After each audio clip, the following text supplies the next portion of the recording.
Ya, bismillahirrahmanirrahim. Selamat malam buat teman-teman diskusi matan pada malam hari ini. Kita awali dengan salam ya. Bismillahirrahmanirrahim. Assalamualaikum warahmatullahi wabarakatuh.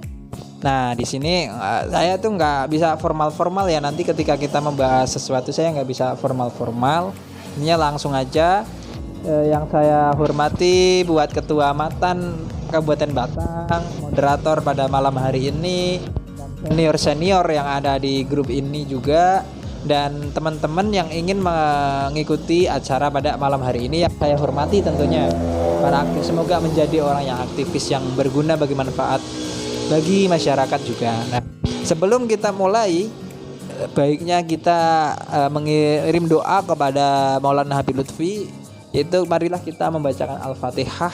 Tujuannya kita ke beliau Maulana Habib Lutfi bin Yahya. Mari kita membacakan Al-Fatihah bersama-sama. Semoga kita bisa mendapatkan barokahnya, kita menjadi kemanfaatan, kita bisa diskusi pada malam hari. Monggo kita sekarang baca Al-Fatihah.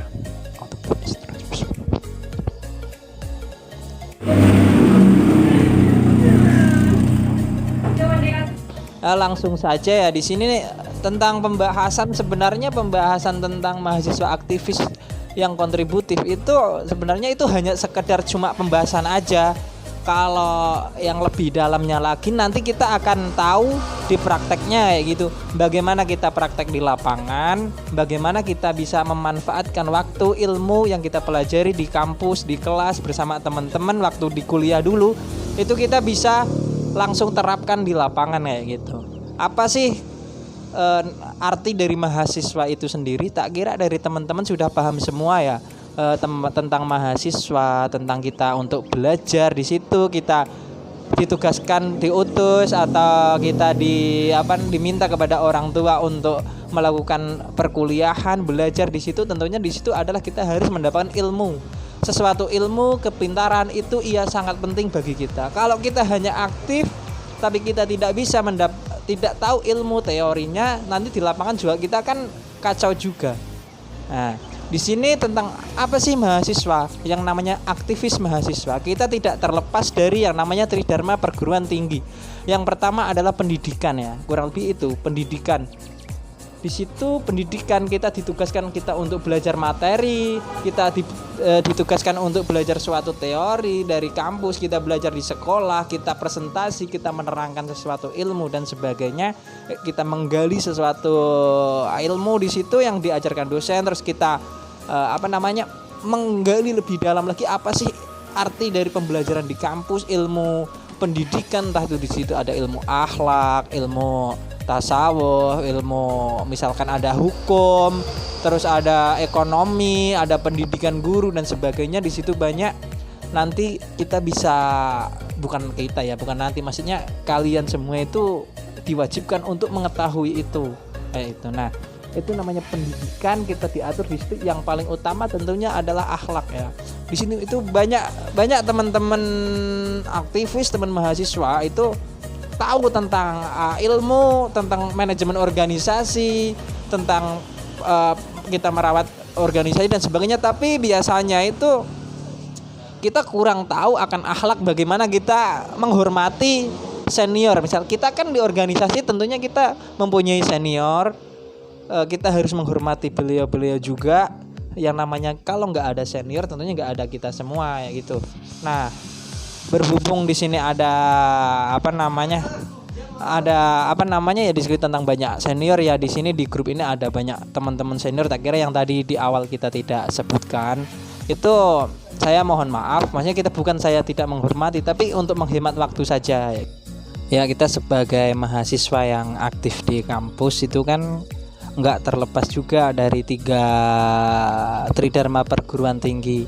Yang pertama itu kan ada yang namanya pendidikan. Itu kita wajib untuk mempelajari itu. Karena apa ya, pendidikan kita memang ditugaskan orang tua untuk kita belajar. Kita pergi dari kampung, kita keluar dari kampung, kita merantau di situ, kita mencari ilmu di situ ya.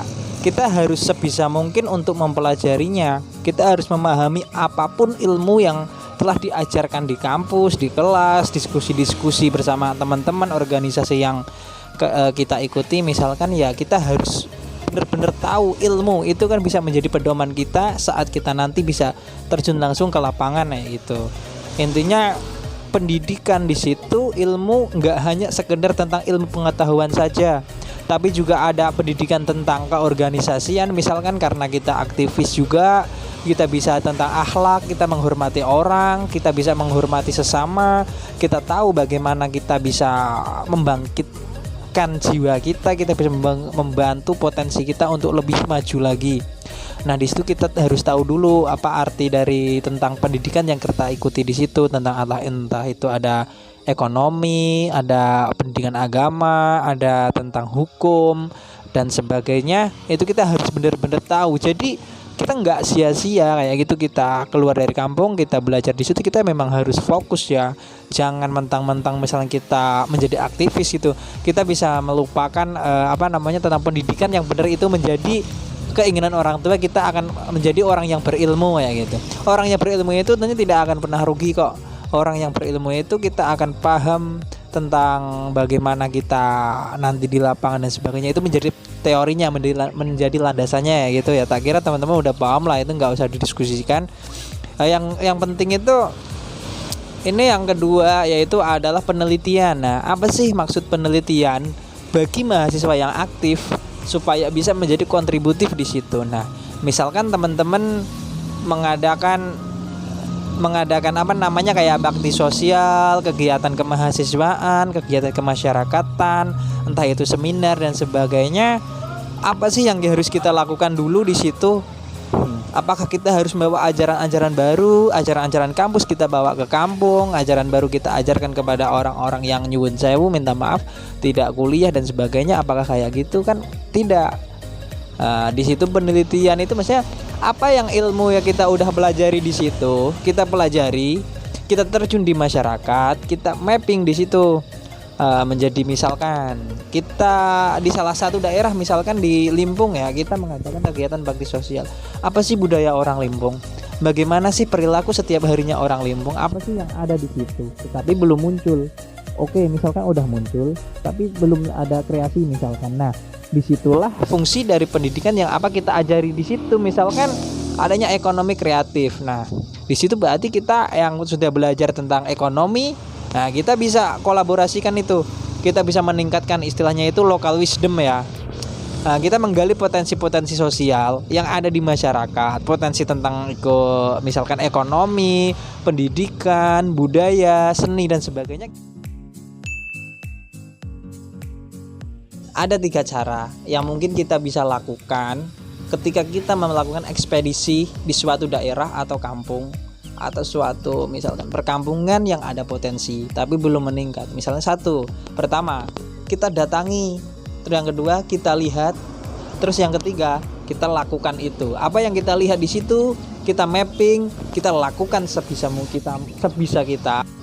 Ya sebisa kita itu ya dengan apa yang kita pendidikan tadi kita udah dapet, penelitian kita udah dapet, itu kan sekarangnya kita itu punya gambaran-gambaran bagaimana kita bisa menerapkan teori itu ke dalam masyarakat ya. Itu yang tepat itu apa ya, tentunya local wisdom itu tadi. Dengan potensi yang ada kita kolaborasikan antara ilmu yang kita udah dapet, penelitian yang udah kita lakukan, baru kita terjunkan di misalkan di daerah itulah, kita meningkatkan misalkan seni, budaya atau pendidikan ekonomi itu yang tadi ya. Nah, kita bisa melakukan itu. Contoh misalkan dulu saya sama teman-teman dulu saya aktif di KMBS, saya melakukan bakti sosial. Nah, di Desa Kambangan dulunya. Alhamdulillah di situ berkat perjuangan teman-teman, saya dan teman-teman itu kita bisa mendirikan pariwisata sama taman baca itu ya di situ. Entah kalau sekarang nggak tahu juga ya masih ada atau tidak. Dan sebelum ini juga kita juga ada namanya PAUD binaan juga, itu dari senior-senior saya yang terdahulu.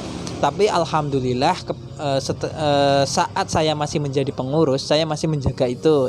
Beberapa kalilah datang ke situ, ikut mengajar, kita bermain sama anak-anak di situ. Itulah bukti seorang aktivis bisa kontributif di dalam masyarakat itu sendiri, apalagi di Kabupaten Batang. Tak kira itu kita wajib. Bagaimana kita kecil itu dilahirkan di desa, misalkan kita ditakdirkan sama Allah kita bisa belajar di perguruan tinggi, kita mendapatkan ilmu, kita mendapatkan teman-teman, kita mendapatkan wawasan yang sangat banyak, tentunya kita wajib untuk pulang, ya. Ilmu yang bermanfaat itu bermanfaat buat dirimu sendiri, buat keluarga, tetangga kita semua. Apalagi di desa, kita wajib pulang itu. Ya, ada yang wajib, ada yang bilang wajib, ada yang tidak. Kalau bagi saya itu kita wajib. Setidaknya minimal kita tahu di situ kita punya tetangga, kita punya orang tua, apa sih yang perlu dikembangkan. Misalkan kita, orang tua kita itu menanam padi, jagung dan sebagainya. Tak kira kan kalau tentang masalah ekonomi itu kan petani itu sudah luar biasa ya dan sebagainya. Tapi kan kadang nggak rasional ketika kita merawat beberapa bulan tapi hasilnya cuma ketika dijual itu hasilnya cuma beberapa. Nah itu makanya peran dari mahasiswa itu perlu itu terjun di lapangan, nah, gitu. Bagaimana kita mengolah itu? Jangan gengsi, jangan mentang-mentang kita sebagai mahasiswa kita gengsi kita gengsi ke sawah, kita gengsi memakai kolor kayak kita bawa cangkul dan sebagainya. Kenapa harus gengsi kan? Wong kuliah saja kita dari hasil bumi sawah yang orang tua hasilkan buat kita biaya kuliah macam seperti menjadi kita yang sekarang ini. Maksudnya sekarang ini itu enggak di waktu ini dan sebagainya itu enggak. Sekarang ini itu banyak mahasiswa yang gengsi akan misalkan kita pergi ke sawah, kita membantu orang tua kotor dan sebagainya, kan rugi juga. Nah makanya itu misalkan juga gini ya, ada yang pernah mengatakan juga mahasiswa aktivis itu lulusnya akan telat, mengesampingkan pendidikan, tidak bisa mengontrol manajemen waktu, sukanya nongkrong kongko dan sebagainya. Enggak kayak gitu. Maksudnya kita atau saya dan teman-teman saya yang menjadi aktivis di kampus itu bisa lulus cepet kok. Misalkan contoh saya, ya kalau saya sih nggak cepet-cepet amat sih, di semester 10 alhamdulillah sudah lulus ya itu. Nah bagi yang teman-teman ada kok yang udah lulus dari semester 7, semester 8 itu udah lulus banyak. Dan mereka juga aktivis semua, dia aktif, bener-bener aktif loh. Misalkan ya di teman-teman dari Matan juga di sini kan ada Mas Ale, ada Mas Afat dan Mbak MC juga, moderator juga. Banyak kok di sini, banyak teman-teman semua yang menjadi aktivis yang sudah lulus ya gitu ya, kayak Mas Afat sekarang menjadi dosen dan Mas Galih dia malah terjun ke luar Jawa kan mendidik anak-anak di sana kan sangat luar biasa itu kan. Maksudnya kita tahu memposisikan diri kita paham. Iya, kita dari kampung belajar pendidikan dan sebagainya, tapi kita tidak boleh mengesampingkan yang namanya kita mencari wawasan, kita mencari teman, berorganisasi. Itu sangat membentuk karakter kita. Dan tidak perlu dipaksakan kok kalian harus jadi gini, enggak. Potensimu ada di dalam dirimu. Marilah kita gali potensi yang ada. Jangan pernah meniru orang lain dan jangan pernah mau dikader dari siapapun. Tetapi ketika kalian mengikuti sesuatu organisasi atau paguyuban dan sebagainya, kamu wajib mengikuti apa visi misi yang ada di dalam itu. Tapi kalau soal dikader sama orang itu tidak wajib. Tak sarankan juga malah jangan. Kalau kamu mau dikader satu orang, itu malah kamu akan mengikuti hanya satu orang. Jadi wawasan pandanganmu cuma satu aja lurus. Kalau bisa sih kamu mengikuti banyak hal, tapi kamu kembangkan potensi yang ada di dalam dirimu ya gitu. Itu yang menjadi membentuk karakter kita, jiwa kita. Ya, potensi yang ada di diri kita itu kita kembangkan di situ. Misalkan saya menjadi menjadi tukang kopi di sini juga kan karena jaringan teman-teman kan, karena jaringan senior juga. Alhamdulillah sedikit demi sedikit kita mampu kok membuktikan kepada orang tua bahwasanya saya mampu kok Bu, Pak, saya aktif menjadi mahasiswa gitu, aktif di luar, tapi saya mampu kok dalam segi bekerja ya gitu. Bahkan di sini kalau secara enak banget kok. Coba kalian lihat di sini kerja sambil ngopi, sambil nongkrong, ketemu teman-teman, ngobrol-ngobrol, kita tambah wawasan kan luar biasa. Apalagi yang di sini itu saya ada kopi batangan ya gitu. Maksudnya bukannya promosi ya, di sini memang benar-benar saya meningkatkan produk asli Kabupaten Batang, yaitu misalkan kopi lah. Contoh kalau saya bidangnya di kopi kan, saya meningkatkan apa yang ada di petani. Saya juga sering kok beli kopi-kopi di petani ya gitu. Terus saya diproses dan sebagainya, terus sajikan ke teman-teman, memperkenalkan kopi batang, misalnya robusta, kopi batang dan sebagainya. Itu luar biasa bagi saya. Karena kenapa sih kita harus mengimpor, kita harus dari kota yang lain, wong kota kita ada juga kopi-kopi Kabupaten Batang yang luar biasa kok, nikmat.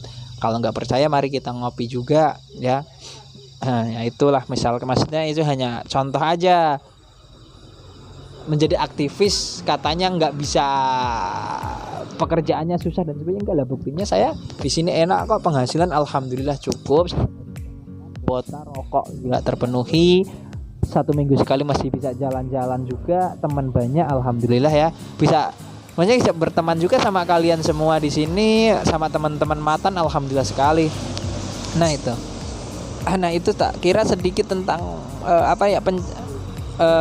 pemaparan tentang cerita lah, bukan pemaparan, itu cerita kehidupan aktivis ya. Nanti setelah ini ada trik dan tip menjadi aktivis yang kontributif dan juga bisa mengontrol tentang pendidikan juga. Yang pertama itu misalkan tips bagaimana sih kita bisa mengontrol waktu ya. Kita manajemen waktu aja lah. Misalkan aktivis itu terkenal nongkrong sama teman-teman. Nah, di situ gunakan waktu nongkrong, jangan hanya sekedar kita ngobrol dan sebagainya, tapi di situ kita jadikanlah tempat diskusi. Dulu waktu saya kuliah hampir setiap hari saya keluar ngopi, nongkrong. Tapi kan ketika keluar di situ ada sesuatu yang kita peroleh. Jangan sampai waktu kita nongkrong itu hanya terbuang sia-sia. Di situ kita bisa ngobrol kan sama teman-teman sesama aktivis dan sebagainya, tentang bagaimana kita manajemen waktu, manajemen organisasi dan sebagainya. Itu ilmu yang sangat berharga. Kita berorganisasi, anggaplah itu sebagai wawasan kita.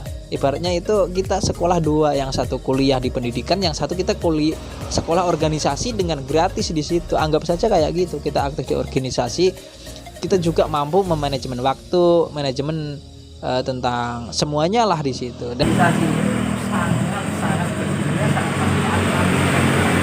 Pokoknya itu ketika nongkrong itu gunakan semaksimal mungkin, jangan nongkrong aja di situ galau-galauan dan sebagainya kan. Dan yang kedua, bagaimana kita bisa juga menyeimbangkan tentang pendidikan di situ. Jadi aktivis menjadi pendidikan. Nah kita masalah menjadi aktivis menyeimbangkan pendidikan susah juga. Saya juga kesusahan sebenarnya, tapi buktinya saya juga mampu kok lulus di pertengahan. Akademik juga alhamdulillah bisa ya, istilahnya ketika kita misalkan kita keluar di situ itu malah wawasan kayak gitu loh. Misalkan gini, pagi gitu kita kuliah dengan tema misalkan ekonomi ya gitu. Nah waktu kita ngopi ngumpul sama teman-teman, kita kan bisa dibeli tentang manajemen keuangan di situ. Nah itu kan nyambung juga, jadi nggak sia-sia.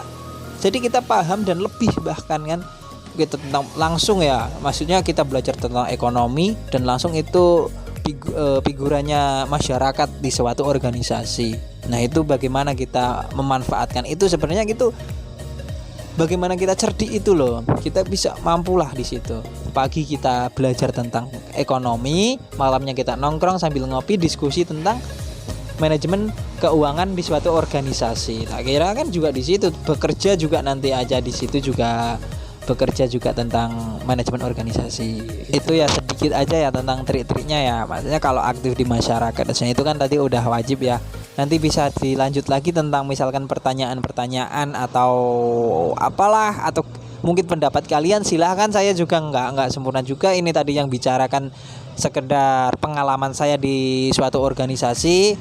Saya juga nggak perlu menyampaikannya pengalaman saya di organisasi juga. Insya Allah saya memang benar aktif. Kalau misalkan kok masih kurang penasaran dan sebagainya, ayo kita ngobrol, kita bareng sharing-sharing di Kedai Tak Selesai, nggak masalah di sini. Bareng-bareng lah kita belajar. Di sini juga saya menciptakan, maksudnya di sini juga menjadi tongkrongan teman-teman aktivis juga di Kedai Tak Selesai. Jadi banyak ilmu lah di sini masnya gitu. Ya terima kasih ya buat teman-teman semua, buat teman-teman Matan, buat moderator, buat senior-senior, buat kalian juga yang sudah mau mendengarkan curhatan hati saya. Terima kasih. Tentunya saya banyak salah, banyak kekurangan lah. Akhirul kalam, wabillahi taufiq wal hidayah. Wassalamualaikum warahmatullahi wabarakatuh.